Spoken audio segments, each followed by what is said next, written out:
সামনেই ছিল গৃহপ্রবেশ, সেই জন্য বোনের সঙ্গে বাজার করতে এসেছিলেন মহিলা। কিন্তু একটা দুর্ঘটনার আনন্দের পরিবেশকে মুহূর্তেই শোকে বদলে দিল। পথ দুর্ঘটনায় মৃত্যু হলো শিলিগুড়ি রবীন্দ্রনগরের বাসিন্দা রাখি বিশ্বাস রায়ের। প্রসঙ্গত বুধবার শিলিগুড়ি হাসপাতাল মোড়ের কাছে একটি সিটি অটোকে পেছন থেকে ধাক্কা মারে একটি স্কুল বাস। তাতেই সিটি অটো ফুটপাতে উঠে যায়। সেই সিটি অটোর ধাক্কাতেই ওই মহিলার মর্মান্তিক মৃত্যু হয়। মৃত মহিলার 3 বছরের এক সন্তানও রয়েছে। মা যে আর কোনোদিনই ফিরে আসবে না তাও বুঝতে পারল না সে। অন্যদিকে দুর্ঘটনাগ্রস্ত গাড়িকে হেফাজতে নিয়েছে শিলিগুড়ি থানার পুলিশ। বুধবার রাতে ঘাতক স্কুল বাস চালক বাবলু চন্দ্র দাস, বয়স 66, তাকে গ্রেপ্তার করেছে পুলিশ।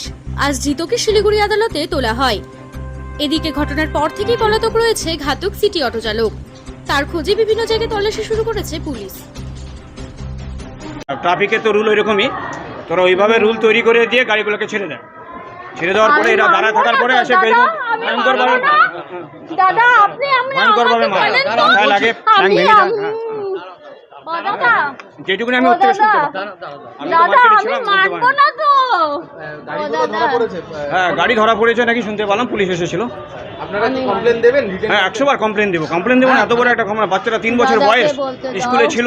আমি এটা মানবো না, আমার গোপালের কিছু হবে। আমি এটা ভয়ঙ্কর ব্যাপার, ওকে ছাড়া নেই তো, কোনো বই ছাড়া নেই, কিন্তু আমার গোপালের কিছু হলে ঠিক আছে। আমার বোনকে লাগবে, আমার বোনকেই লাগবে। আমি জানি না তো ও কেন বাড়িতে গৃহপ্রবেশ মার্কেট করতে এসেছিল। আমার 11 তারিখে আমার বোনকে না, হ্যাঁ ওরা দুজন বেরিয়েছিল, আমার বোনকে না ওর হাতে ছিল। ওকে বলো দিয়ে যেতে। আপনার নাম? আমার নাম সুনীল চন্দ্র নাগ। ও দাদা কি হয়েছে দাদা? কি দেখলেন? দেখলাম এই গাড়িটা আসতেছিল, এই গাড়িটা দিল্লি পাবলিক বাসটা বহুত স্পিডে ছিল, একে মেরে দিল, কন্ট্রোল করতে পারলাম। কতজন আহত হয়েছে? আমি একজনকে ছিল তো মা বেটি বেটা, দুজন ছিল, একজনকে নিচে। বলছি দাদা, কি ঘটনা ঘটেছে? আরে গাড়িটা দেখছি আস্তে আস্তে আস্তে, দেখি কত স্পিডে, এই গাড়ি যাচ্ছে, হট করে মেরে দিল। কতজন আহত? একজন আহত হয়েছে,